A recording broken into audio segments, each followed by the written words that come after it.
Senhores, a pergunta do Milton Lima, do arquiteto Milton Lima, que está aqui na mesa, mas não é direcionada a ninguém especificamente. Ele diz o seguinte: habitação unifamiliar. Eu acredito que seja para os técnicos da prefeitura, que cedem parte do seu imóvel para uso comercial. Há necessidade dessa autovistoria? Prédio 2 pavimentos. Me cedeu um dos pavimentos para um pequeno comércio. Há necessidade dessa vistoria? Essa é uma pergunta mais complexa, né? Porque se é uma habitação familiar, ela, se tem um uso comercial, ela só pode ser exercida pelo morador, a não ser que você faça uma transformação de uso. Estou falando legalmente falando, né? É preciso que deixe de ser familiar, né, unifamiliar, e passa a ser um prédio misto, ou comercial, ou qualquer outro tipo de edificação. Não interessa o número de pavimentos, tá? Mas aí a gente tem que entender o seguinte, quer dizer, houve a transformação de uso, ou aquela ocupação é só uma ocupação de alguém me cedeu um espaço e eu estou aqui ocupando comercialmente aquele lugar. Se é desta forma, né, na prefeitura, no cadastro da prefeitura, vai estar lá vai constar aquela edificação como uma unifamiliar. No IPTU, na verdade, ela é oficialmente uma unifamiliar. Então, para efeito de fiscalização, quando a gente entrar lá no nosso cadastro, a gente vai identificar aquilo como unifamiliar e vai tratar aquilo como unifamiliar. Tá? Agora, se você eu tenho uma casa enorme e entrei com um processo na prefeitura, transformei esta casa enorme em hotel. Ela não é mais residência, ela é um prédio de uso exclusivo destinado a hotel. E aí a regra é 2 pavimentos, 1.000 metros quadrados. Eu tinha uma casa enorme, entrei com processo na prefeitura, transformei essa edificação residencial numa edificação mista, constituída de unidade residencial e unidade comercial. Bom, esta edificação mista entra na condição, não é mais a unifamiliar ou a bifamiliar que estão isentas. Na verdade, a isenção dela também passa a ser 2 pavimentos e 1.000 metros quadrados. Tá? Mas tudo isso que eu estou falando tem a ver com a legalidade do que está lá. Situações ilegais, elas nem sempre são fiscalizadas da maneira que deveriam, porque o que a gente tem no nosso cadastro é o que está lá, né? É o que está lá legalizado. Tá? Se eu tenho a minha casa, mas eu sou costureira e uso uma parte da minha casa como um atendimento, na verdade aquilo não deixou de ser casa, continua sendo casa. Tá? E ela é tratada pela lei da autovistoria como casa, como unifamiliar. Tá. Vamos lá. A Valéria. A pergunta dela, acredito que é Valéria IRI Engenharia. Se uma cobertura fez acréscimo ou alteração, ela deve entregar a planta aprovada, a ART e a memória de cálculo? O vistoriador tem que analisar os cálculos?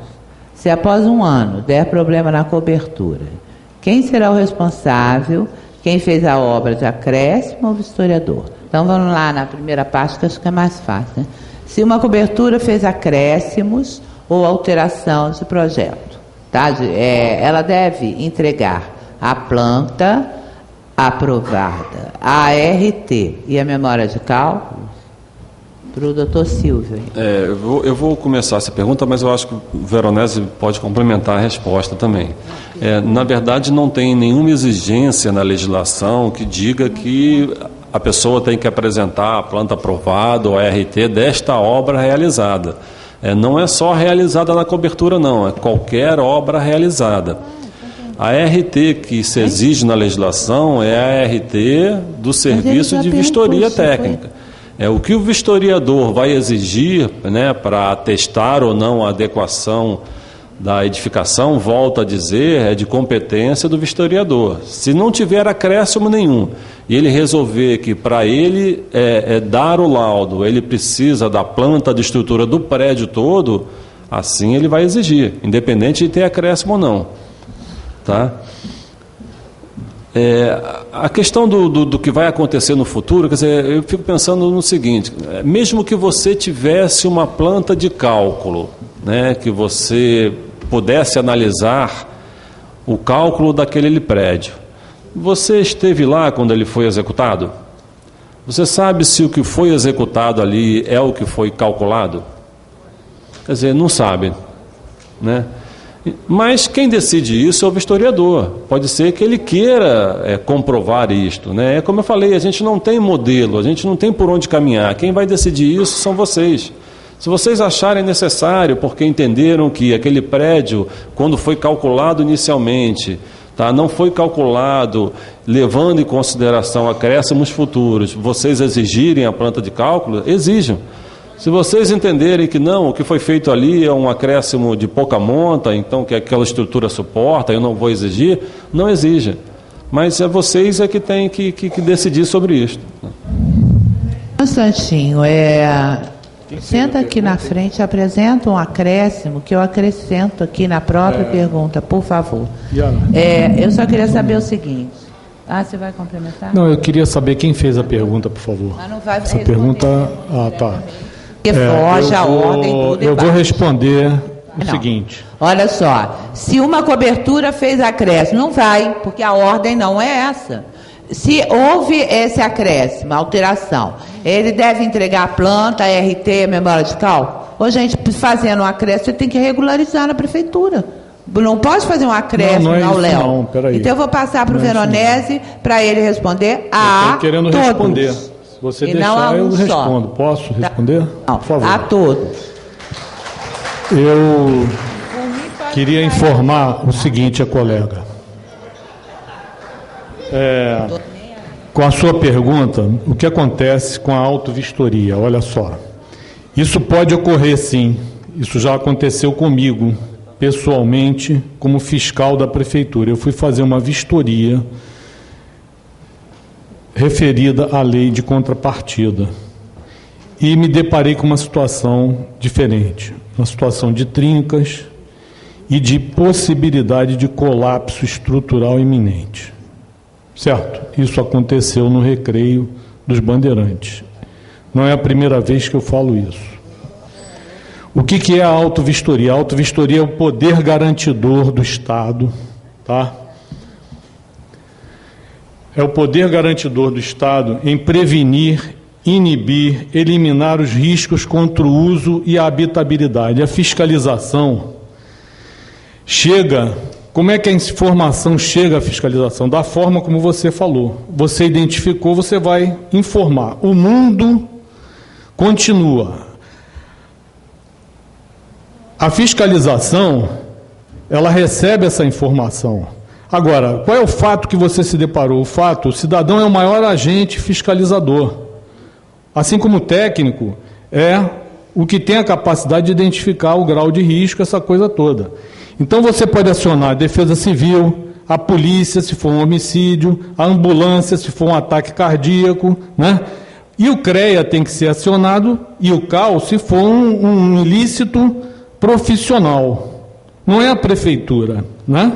Isso está já está regido pela hermenêutica, não sou eu que faço lei. A lei está sendo feita por quem? Pela Câmara, pelo Estado, mas por outro poder, o Poder Legislativo. Esse eu não discuto. A SMU é órgão fiscalizador, sim.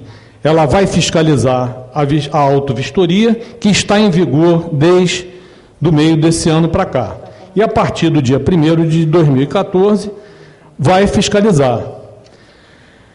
Igualmente, toda a construção, né, possui um prédio, um construtor, que faz o objeto de forma a preconizar o quê? A credibilidade da coisa feita perante a sociedade. Isso é importante. Tem construtores aqui dentro que sabem do que eu estou dizendo.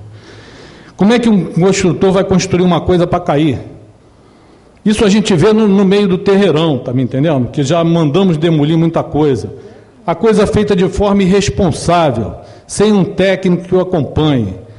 O que existe na autovistoria, e isso eu quero deixar bem claro, é um pós em cima, é um a mais em cima da construção que foi feita com credibilidade, com decência, por nós técnicos, entendeu?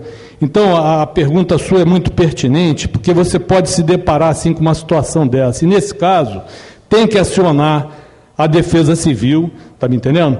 E a autovistoria, o que é? Ela é, como a norma também, a NBR 15575, ela é o quê? Ela preconiza o bom desempenho e a vida útil da edificação. O que é isso? É como nós aqui, pessoas humanas, nós temos que nos cuidar para quê? Para termos um bom desempenho na nossa atividade diária e na nossa vida útil. Isso é que é o importante da situação. Ela pode falar? Seria Não, pode falar, porque é a regra do debate. E se não houver rigidez, tem cento e tantas perguntas aqui. A gente não pode priorizar. Não, a gente tem que... A gente queria dizer uma outra coisa, que todas a gente entende que todas as perguntas são pertinentes, tá? Então a gente... Não, a sua não, já pedi só para você escrever. Entendeu? Você escreve, está tudo certo. Agora, vamos passar lá a próxima pergunta, que é para o Silvio. A demanda é muito grande.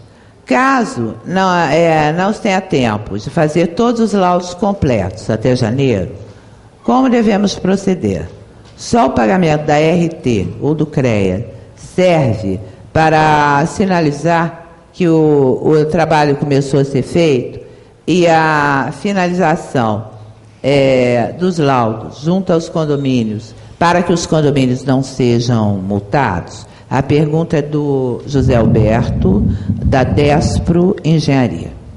Não existe essa previsão na legislação. Na verdade, até 1º de janeiro, o que tem que ser enviado é o comunicado, é isto. Tá? Ou atestando a adequação ou atestando a necessidade de prazo para execução de obras. Tá? Infelizmente, pelo menos não até agora, existe essa previsão de comprovar que já começou a vistoria, enfim. Tá, o resultado dela tem que ser comunicado até 1º de janeiro. Senhores, o Benedito Rodrigues, que inclusive é nosso conselheiro, trabalha com consultoria e é um grande geólogo, está perguntando aqui à mesa, mas acredito que mais aos técnicos, né? Se prédios públicos estão sujeitos à lei. Nesse caso, quem é o responsável pelo prédio? O prédio, por exemplo, da prefeitura, um prédio da antiga... O que está escrito aqui? Um prédio, por exemplo, da UERJ, ou um prédio... um prédio da UERJ, um prédio de administração da própria prefeitura, ou um prédio, por exemplo, do Estado. Quem que será o responsável legal pelo prédio e se esses prédios públicos estão sujeitos às exigências da lei e quem seria o responsável técnico? Eu já tinha respondido isso antes, né? O prédio público é igual ao prédio privado, particular, é exatamente igual. O responsável é quem é o dono, né? Da UERJ me parece ser do Estado, né? O Itamaraty é da União. O prédio da prefeitura é da prefeitura, enfim, né? Cada um é dono do seu patrimônio e ele é o responsável pelo seu patrimônio, tá? O público não é uma misturada, né? O que é público, o Estado se mete ou o município, não. Tem patrimônios separados. Um é da União, outro é do Estado e outro é municipal, enfim. E aí cabe a cada um deles saber o que é deles, deveriam saber, inclusive, né? E tomar as providências necessárias. Não é para você ler, não. Já foi lido antes. Agora para o Veronese Júnior, que não pode passar a palavra para a plateia, ok? Olha só, eu aprendi isso com a minha irmã, tá? A minha irmã apresenta sem censura e eu já vi ela trocentas vezes falar com a pessoa assim: o tema não é este, muito obrigado, mas eu vou passar para fulano de tal. Ela faz até com mais delicadeza, porque ela tem experiência, eu não tenho. Mas eu ainda vou me aprimorar nessa matéria. Para o Veronese, a vistoria pode ser inicial em partes comuns e posteriormente serem realizadas, não muda de lugar, serem realizadas as vistorias nas unidades, Veronese. A vistoria de, por exemplo, uma edificação, não vou passar, eu vou ler. A vistoria de uma edificação multifamiliar pode ser inicializada em partes comuns e, posteriormente, serem realizadas as vistorias das unidades específicas? Quem fez a pergunta foi o Misael Galvão, deve ser de uma empresa MI. Misael, o que acontece é o seguinte, eu penso, assim como a lei municipal determina que a gente intime, às vezes, o dono, para que se disponibilize abrir o imóvel, quando, no caso, existe um controverso ou uma dúvida qualquer com relação à nossa atuação, eu acho que você deve comunicar ao síndico para que ele faça essa comunicação durante um período, né, que você vai estar lá no prédio para realizar o seu trabalho, e vencido esse período, então, eu entendo que você vai ter um prazo para entregar o seu trabalho. Então, você pode iniciar pelas partes comuns, mas eu acho que deve delimitar e balizar o seu trabalho num prazo, porque isso eu acho que corresponde também ao seu tempo gasto de serviço, né? Senhores, o Luiz Najan, da Dataprev, ele pergunta ao Silvio Coelho: sendo a data limite para a entrega do laudo 1/11/2014, gostaria de saber quantas vistorias já foram realizadas até hoje e entregues, e se a coordenadoria já recomendou a prorrogação do prazo, mesmo que vistoria não entregue, né? Mas, Silvio, vamos lá, por favor. Bom, enfim, essa informação eu não posso passar, é uma informação de sistema, tá? Mas olha só, a coordenadoria ela não vai providenciar a prorrogação do prazo, né? Seria leviano de minha parte dizer isto aqui. A prorrogação do prazo, se acontecer, ela só pode acontecer por decreto. E essa é uma prorrogativa do prefeito. Tá? Então, cabe ao prefeito, né, decidir se prorroga ou não o prazo. Eu entendo que esta prorrogação pode ser solicitada dependendo do que estiver acontecendo. Enfim, as entidades de classe estão aí, as pessoas estão aí se movimentando, né? Mas a prefeitura também está monitorando o que está acontecendo. Tá? Eu não tenho como dizer